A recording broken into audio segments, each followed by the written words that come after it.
you kind of guide me through the specific events of what happened last Monday when the kids went to camp? Sure. So I think our students arrived around 10:30, and then later they found out after arrival and after some activities, they found out who their cabin counselor would be. And more than one of our boys' cabins expressed that they were uncomfortable to our teacher. We send 2 teachers with our students because they had learned that their counselor, who was physically female, identified as non-binary, and they just kept saying, "How come we have to have a girl? How come we have to have a girl? I'm really uncomfortable." And so the teacher called the principal, and then the principal came to talk to me, and we tried to call the camp twice and couldn't get a hold of them. And so we just erred on the side of trying to take care of all of the students, so the high school counselors as well as our kids, and just retreat, let the grown-ups figure it out, and then we'll try again. So we met with Charlie, the director of the camp, today, and so we're working forward. Wow, okay. So what would that conversation have looked like if you had been able to get a hold of them at that time? We would have asked, so I was able to get a text in, and he said, yes, that is true. Because first of all, I wanted to make sure of fact. And I would have asked what he felt solutions could be to the situation. But unfortunately, we couldn't have that conversation. And then we only have one bus that can transport the children and all of their stuff, our travel bus. But it was in Warm Springs, so it was this whole orchestration of calling in sub-bus drivers to go get other kids that were out. And so time wasn't on our side, unfortunately, to wait until we could communicate. Yeah, it was like a perfect storm. Yeah, and like what motivated you to like make the decision to just pull them out? I mean, like I know that you had said like you weren't able to get a hold of them, but like I guess what led to like that feeling of like this is an urgent situation, we need to... Right, so anytime our students say they're uncomfortable, we have to listen. And when it's more than one cabin full of students, that's concerning. And so there wasn't a perfect answer, we'll just do this. Instead, we just decided to come back and just regroup, talk with the camp, see what we can do to solve and not face these issues again. Gotcha. Okay, and like so to be clear, it was 2 different boys' cabins and then a girls' cabin, or? I believe it was 2 boys' cabins. Okay, and then they both had a counselor who was non-binary but physically female. Correct. Okay, understand. All right. So, since then, what kinds of feedback have you received from parents and the public? A lot. It's a lot. Our families, for the most part, are grateful that we listen to the children. And community all over Oregon, actually, has been reaching out in support. And then likewise, there's a handful of not support that are very angry with us. And I don't feel this was a us versus them, even though that's what the hate narrative would love to promote. And even talking with the director today, we both agreed this isn't a us versus them. It's we had an issue and we needed to be able to solve it together. And circumstances didn't allow for that. So our kids will get a camp in the spring, and we're working on that, and we hope to learn from this and move forward. And yeah, so I know, like you said, there are people who, are very outspoken about maybe feeling like this is just discrimination.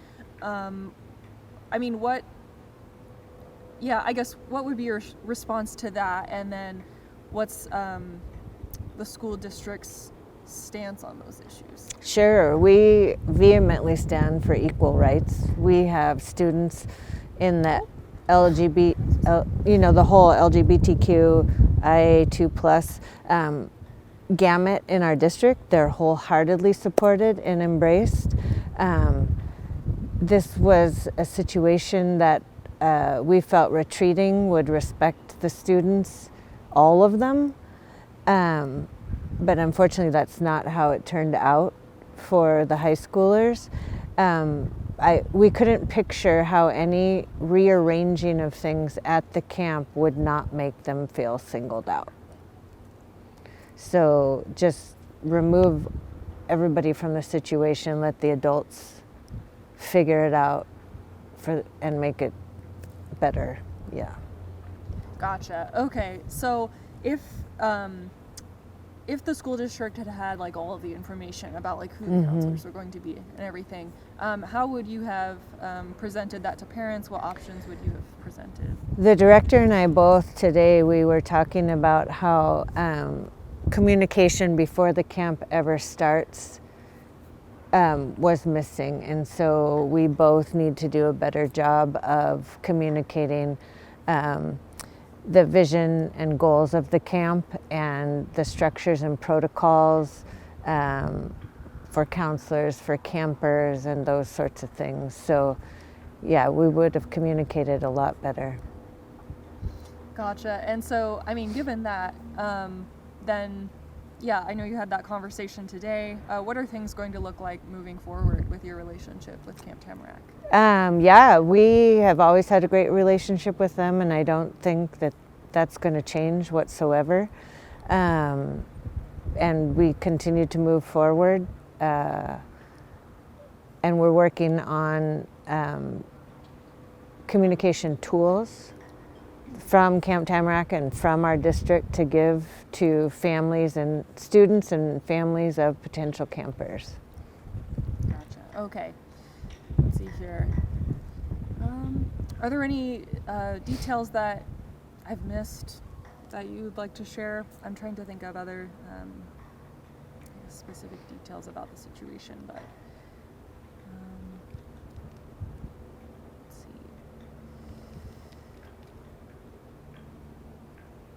I might just add that from the beginning it felt like a no-win situation. No matter what decision was made, there were going to be unhappy people.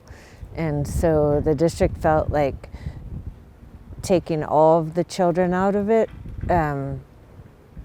would remove some of the factors, and I can understand how some of the public may not see it that way. But we have to listen to our children, and these are 11 and 13-year-olds, so we have to let families know what's going on. At the same time, we 100% supported the thought of non-binary students being at the camp. So it was just a mix, and there wasn't a good straight solution for a path. And the camp and Culver School District will know better how to move forward with greater communication before camp. Gotcha. Yeah. What kind of pressure did you feel like was on you? Like, what feelings were you, I guess, feeling during that time of like having to kind of be the one to make that choice? Yeah, it is a lot of pressure, but ultimately I do whatever it takes to support our students, and it's not about me, it's about them. Gotcha. Yeah. Let's see here. So, do you know how many, I guess, how many students in the Culver School District like identify as LGBTQ plus? Because we're dinky, I can't give you a number because they're identifiable, but we have students in every building that identify or questioning, exploring. Yeah. Gotcha. Okay. Well, I think that's all that I wanted to ask. I mean, anything else that you want to share? Like, I think those are all my specific questions. No, just that our kids will get camp, and we're going to continue our relationship with Camp Tamarack and look forward and learn from this. All right. Yeah. And okay. So you said it will be sometime in the spring. Yes. When will you decide exactly? Well, Camp Tamarack doesn't have any openings in the spring, so we're going to have to try and find other camps that may have openings, or I'm not sure if we could replicate a camp by ourselves with, yeah. So we actually haven't sat around a table to discuss it since today we learned that Camp Tamarack doesn't have openings in the spring. Gotcha. Okay. Yeah. Understood.